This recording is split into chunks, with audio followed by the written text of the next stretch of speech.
समाज में अक्सर ऐसे लोग फलते फूलते देखे गए हैं जो बुरे कर्म करते हैं। अच्छे कर्म करने वाले लोग अक्सर अपना जीवन दुख, चिंता और अभाव में जीते देखे गए हैं। तो ऐसा क्यों होता है? क्यों अच्छे कर्म करने वाले को अच्छा फल प्राप्त नहीं होता है और इसके विपरीत बुरे कर्म करने वाले किस प्रकार अपने जीवन में संपन्नता, खुशी, पैसा और सुख और ऐश्वर्य भोग पाते हैं? आपके मन में सारे उठे हुए सवालों के जवाब आपको इस बोध कहानी में मिलेंगे। कहानी छोटी सी है मगर मन के सभी संशय, सभी शक, सभी संदेह दूर करने वाली है। प्राचीन समय की बात है। एक बहुत बड़ा सम्राट हुआ करता था जिसके अधीन बहुत सारे राज्य आते थे। अपनी प्रजा को हमेशा सुखी रखना ही उसका एकमात्र कर्तव्य रहा करता था। लेकिन धूप और छांव की तरह जीवन में उतार चढ़ाव आते रहते हैं।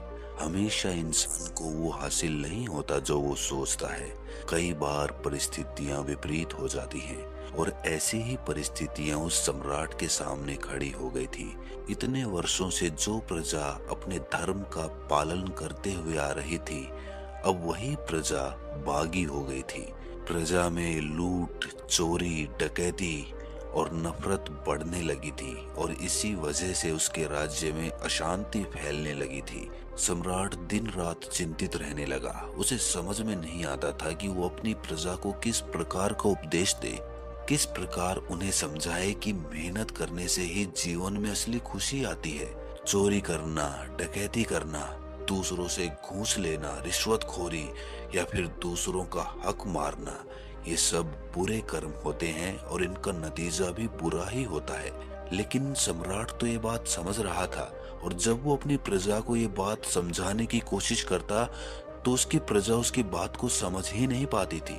जब भी वो अपनी प्रजा को समझाने की कोशिश करता तभी उस प्रजा में से कोई ना कोई इंसान ऐसा सवाल पूछ लेता जिसका जवाब, जिसका उत्तर उस सम्राट के पास था ही नहीं।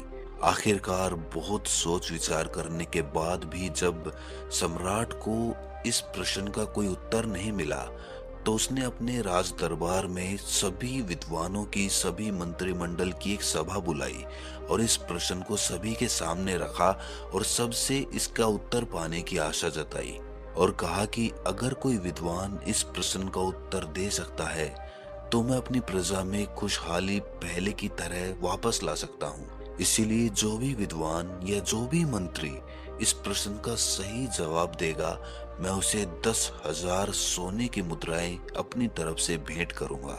सभी ने कौतूहल के साथ वो प्रश्न सम्राट से पूछा तो सम्राट ने सभी को बताया कि प्रश्न बड़ा सीधा सा है कि बुरे कर्म करने वाले को बुरा फल प्राप्त क्यों नहीं होता है। मेरी प्रजा मुझसे यही जानना चाहती है कि अगर डकैती, चोरी, घूसखोरी या फिर दूसरों का हक मारना बुरा कर्म है तो ऐसे लोग अच्छा जीवन क्यों जीते हैं और जो लोग कोई भी बुरा कर्म नहीं करते वो जीवन में इतनी परेशानी क्यों झेलते हैं। सम्राट ने सभी से याचना की कि मैं कोई ऐसा उत्तर चाहता हूँ ताकि अपनी प्रजा के बीच पहले की तरह व्यवस्था कायम कर सकूं, उन्हें सही धर्म का मार्ग दिखला सकूं, उनके सामने साबित कर सकूं कि बुरा कर्म करने का नतीजा बुरा ही होता है। लेकिन मेरे पास इसका कोई ऐसा तर्क नहीं है जो मैं उन्हें दे सकूं और इसीलिए मेरी प्रजा के ज्यादातर युवा मेहनत करने की जगह चोरी, डकैती या फिर इसी तरह के दूसरे बुरे कर्मों में फंसे हुए हैं। मैं उनको बाहर निकालना चाहता हूँ, अपने राज्य में फिर से शांति कायम करना चाहता हूँ। कोई भी विद्वान जो अपने तर्क से मुझे संतुष्ट कर देगा, मैं उसका बहुत बड़ा आभारी रहूंगा। उसके इस उत्तर के लिए मैं और मेरे राज्य की सारी प्रजा हमेशा जीवन पर्यंत उसके कृतज्ञ रहेंगे। इसका उत्तर देते हुए एक मंत्री ने सभा में खड़े होकर सबको संबोधित करते हुए कहा कि राजन, हो सकता है कि कर्म का फल अभी प्राप्त ना हो, लेकिन आने वाले समय में उस कर्म का फल अवश्य मिलता है।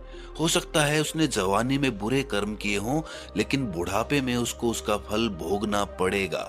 ये विधि का विधान है। इस पर सम्राट ने उत्तर दिया कि मंत्री जी, मैंने अपने जीवन में बहुत से लोगों को देखा है जो जीवन पर्यंत बुरे कर्म करते रहते हैं, जवानी में भी बुढ़ापे में भी, लेकिन उसके बावजूद वो सुख संपन्नता, वैभव और भोग विलास को भोग कर ही मरते हैं। कोई भी कर्म का विधान जो कथन आप कह रहे हैं, मैंने अपनी आंखों के सामने वो गलत साबित होते हुए देखा है। बहुत बार ऐसा देखा गया है। इस पर उस मंत्री ने उत्तर दिया कि राजन, हो सकता है कि उसे अपने कर्मों का फल इस जन्म में प्राप्त ना हुआ हो, लेकिन अगले जन्म में तो उसे अपने कर्मों का फल अवश्य भोगना पड़ेगा। इसीलिए हम देखते हैं कि कुछ लोग जन्म से ही हमेशा दुख में रहते हैं। शारीरिक दुख, मानसिक दुख, ऐसे दुख कुछ लोगों के साथ जन्म से ही जुड़े होते हैं। भला ऐसे लोगों ने क्या बुरा कर्म किया है? कुछ लोग जन्म से ही अंधे पैदा हो जाते हैं, कुछ लोग अपंग हो जाते हैं। तो इस जन्म में ऐसे लोगों ने क्या बुरा कर्म किया है जो उन्हें ये फल भोगना पड़ा? इस बात का उत्तर देते हुए सम्राट ने कहा कि मंत्री जी, बहुत से लोग दुनिया में ऐसे हैं जो अगले जन्म पर विश्वास ही नहीं करते। तो क्या ऐसे लोगों को कर्मों पर विश्वास ही नहीं करना चाहिए? क्या उनके लिए कर्मों के कोई मायने नहीं है? अगर इस जन्म में ही कर्मों का फल प्रामाणिक रूप से सबके सामने मिले, तब तो लोगों का विश्वास कर्म के सिद्धांत पर कायम हो।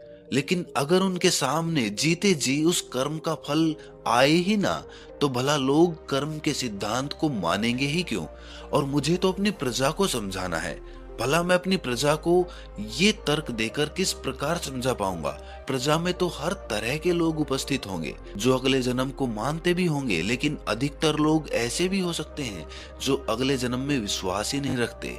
भला उन लोगों को मैं कैसे संतुष्ट कर पाऊंगा? सम्राट का ये उत्तर सुनकर एक और विद्वान सभा में खड़ा होकर उत्तर देता है कि राजन, हो सकता है कि एक बुरा कर्म करने वाला मनुष्य जीवन पर्यंत सुख से रहे, लेकिन उसकी आने वाली संतान तो उसके कर्मों का फल भोगेगी। जो कर्म उसके पिता ने किए होंगे, उसका फल उसकी संतान जरूर भोगती है, अवश्य भोगती है। ये उत्तर सुनकर सम्राट को हंसी आ गई। उन्होंने कहा कि ये विद्वानों की सभा है, जरा सोच कर बोलिए।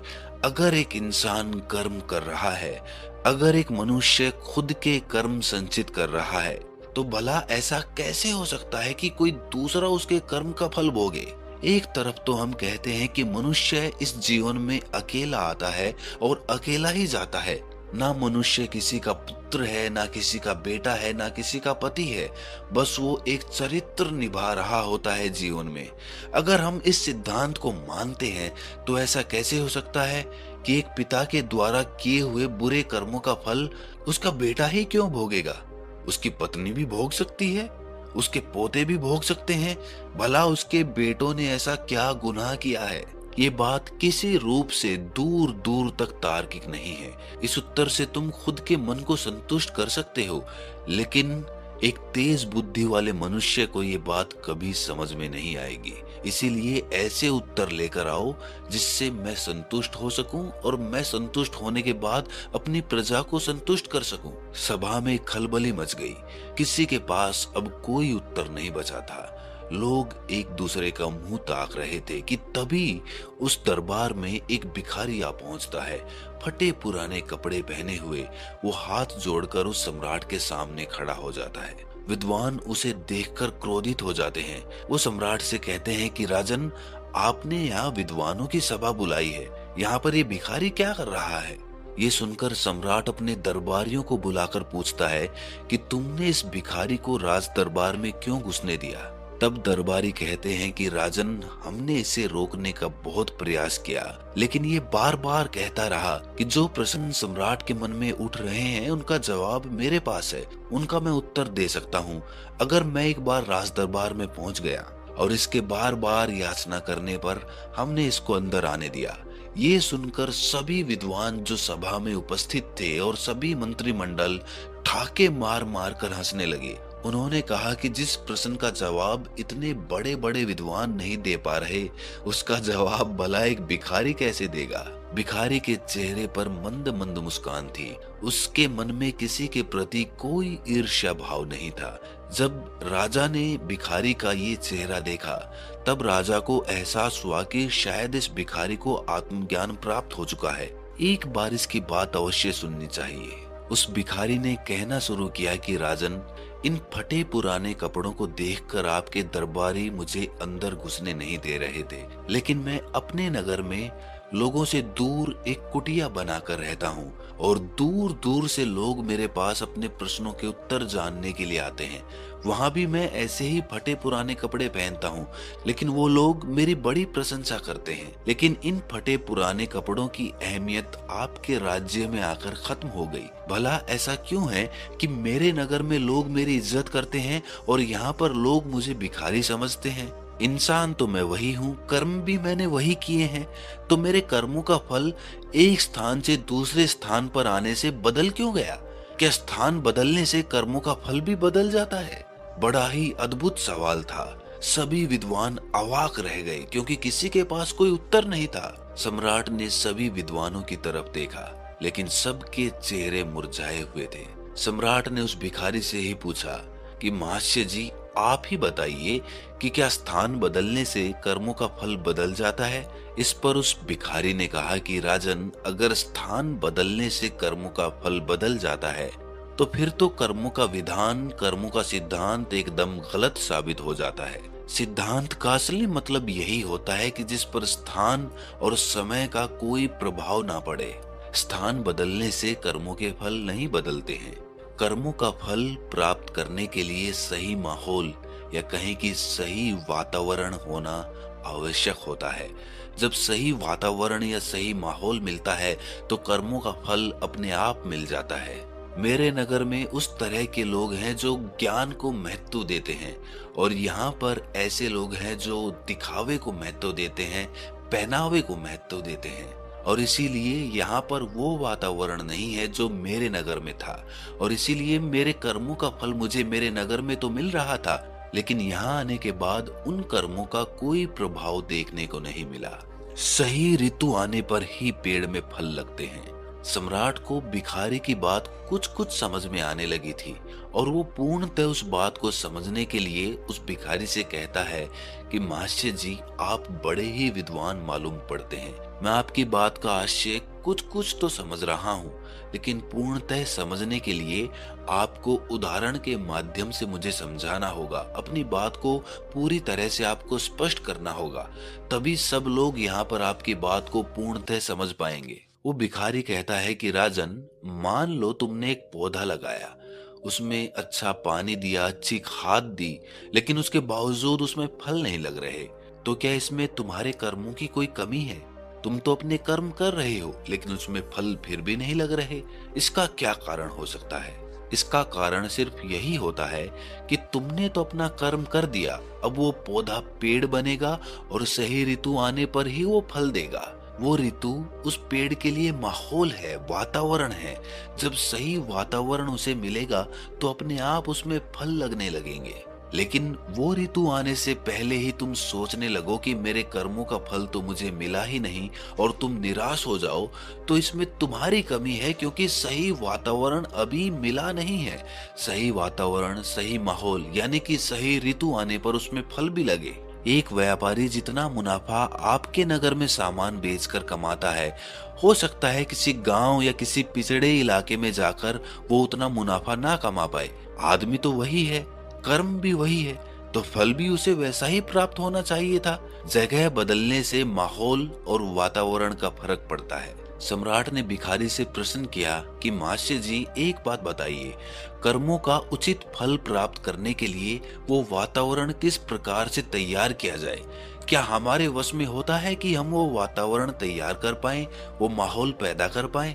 इस पर वो भिखारी कहता है कि राजन, तुम्हारे राज्य में बुरे कर्म करने वाले अच्छा फल प्राप्त कर रहे हैं, वो तरक्की कर रहे हैं, संपन्नता में अपना जीवन जी रहे हैं, और अच्छे कर्म करने वाले लोग दुखी हैं, बुरे कर्म करने वाले लोगों के द्वारा सताए जा रहे हैं। ये वातावरण, ये माहौल किसने पैदा किया? इसके पीछे जिम्मेदार कौन है? इसके पीछे राजन तुम्हारी व्यवस्था ही जिम्मेदार है। तुम्हारे अधिकारी अगर बुरे कर्म करने वालों को उचित सजा देते तो शायद ये माहौल, ये वातावरण कभी पैदा नहीं होता। लेकिन तुम्हारे मंत्रिमंडल में ही ऐसे लोग छुपे हुए हैं जो ऐसे माहौल को बढ़ावा देते हैं। रिश्वतखोरी, घूसखोरी, धोखाधड़ी, ये सब तुम्हारी नाक के नीचे चल रही है और इसका जवाब तुम बाहर ढूंढ रहे हो और तुम पूछ रहे हो कि ये माहौल कैसे बदलेगा। अरे तुम्हारे हाथ में ही तो है ये माहौल बदलना। अपने मंत्रिमंडल में ऐसे लोगों को सम्मिलित करो जो ईमानदार हो, जो अच्छे कर्मों का महत्व जानते हो। अगर तुम ये माहौल नहीं बदलोगे तो प्रकृति खुद बदल देगी, क्योंकि जब भी अधर्म अपनी अति पर चला जाता है तो धर्म फिर से स्थापित किया जाता है। जब नदी में जल स्तर बहुत ज्यादा बढ़ जाता है तो नदी का पानी छिलकने लगता है, नदी में बाढ़ आ जाती है और तब नदी अपना एक नया रास्ता बनाती है जिस पर वो आने वाले अनंत सालों तक बहती रहती है। उसी प्रकार जब अधर्म बहुत ज्यादा बढ़ जाता है तब धर्म को फिर से स्थापित होना पड़ता है। चाहो तो तुम इस माहौल को पहले ही बदल दो, वरना तो तुम्हारी प्रजा अपने आप बदल देगी। वो तुम्हारे खिलाफ क्रांति कर देगी और तुम्हें इस राजगद्दी से उतारकर किसी ऐसे सम्राट को बिठाएगी जो ईमानदार होगा, जो कर्मों के महत्व को जानता होगा, जो अपनी प्रजा में सुख शांति की फिर से व्यवस्था कर पाएगा। क्योंकि बदलाव प्रकृति का नियम है। अगर तुम अपने काम करने के तरीके में, अपने कर्म करने के तरीके में बदलाव नहीं करोगे तो लोग करेंगे, ये प्रकृति करेगी और बदलाव होकर रहेगा। सम्राट को अपने सभी प्रश्नों के उत्तर संतुष्टि भरे मिल चुके थे। अब उसे समझ आ चुका था कि उसे अपने राज्य में क्या बदलाव करने हैं। सम्राट ने उस भिखारी को अपने मंत्रिमंडल में शामिल कर लिया और अपने राज्य में उचित व्यवस्था बनानी शुरू कर दी। तो दोस्तों, कैसी लगी ये कहानी आपको कमेंट सेक्शन में जरूर बताना, और अच्छी लगी हो तो इस चैनल को सब्सक्राइब करके नोटिफिकेशन बेल को जरूर प्रेस कर देना। तो मिलते हैं अगली कहानी में, तब तक के लिए अपना ख्याल रखें। Thanks for watching. Please subscribe.